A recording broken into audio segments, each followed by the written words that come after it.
जेव्हाही आपल्याला अशी लेस अटॅच करायची असेल तेव्हा आपल्याला काय करायचं आहे की जशी आपली स्लीव्ज आहे रेग्युलर स्लीव्ज पूर्ण जी स्लीव्ज आहे ती व्यवस्थितपणे स्टिच करून घ्यायची आणि त्यानंतर जे आहे आपल्याला साडीची जी ही लेस असेल तर ही लॉंग लेस असते एकच असते तर आपल्याला तिचं हाफ करायचं आहे व्यवस्थित आणि त्यानंतर जे आहे आपल्याला आता इथे अटॅच करायची. तर नेहमी लक्षात ठेवायचं की ही जी डिझाईन असते ती नेहमी वरच्या बाजूला ठेवायची. जर कोणत्याही लेस असो त्याला एक छोटीशी पट्टी असते आणि याचासुद्धा खालचा आणि वरचा पॉईंट असतो. आपण काय करतो कोणचीही कुठे लावून देतो पण तसं नसतं. याचं असं असतं की जिकडून अशी छोटीशी डिझाईन असते ती वरतून आली पाहिजेत हे नेहमी लक्षात ठेवायचं. आणि लावता वेळी आपण जेव्हाही लेस याला अटॅच करू तेव्हा कसं आहे की बिलकुल असा मिडलचा पॉईंट काढायचा आहे आपण. कारण काय होतं मग आपण कुठूनही सुरुवात करतो आणि एकीकडून जास्त आणि एकीकडून लेस कमी पडते.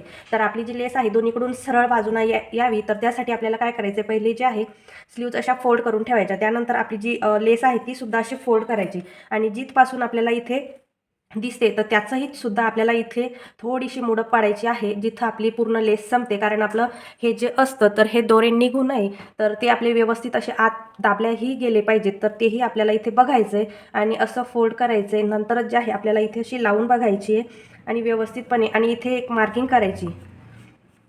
अशी मार्किंग झाली की दुसऱ्या बाजूने सुद्धा इकडून मार्किंग करायची. इकडून करायचं काम नाही आहे, एकीकडून केले की बरोबर आहे पण करून घ्यायची आपण. तर अशी मार्किंग केल्यानंतर जे आहे आपल्याला लेस घ्यायची आणि या बाजूने जे आहे व्यवस्थितपणे याला जेवढं आपण पहिले घेतलं होतं तेवढंच फोल्ड करायचं आणि व्यवस्थितपणे इथे ठेवून त्यावरती आपल्याला स्टिच करून घ्यायचं आहे. म्हणजे इथे स्लीव लेस जी आहे ती जोडून घ्यायची.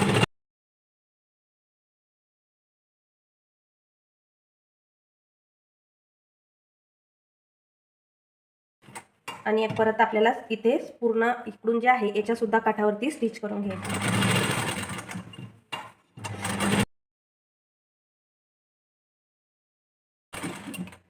आता इथे जे आहे आपली जी लेस आहे ती अटॅच झालेली आहे. जेव्हा आपण हिला अटॅच करू तेव्हा ही व्यवस्थित असे सारख्या बाजूने येते, मागे पुढे होत नाही. कारण आपलं जेव्हा फिटिंग येईल तर ती येथून येते तर ही पूर्ण आतमध्ये जाऊन जाते. तर व्यवस्थितपणे दोन्हीकडं सारखं अंतर ठेवायचं. नंतर जी लेस आहे ती आपल्याला अटॅच करायची आहे.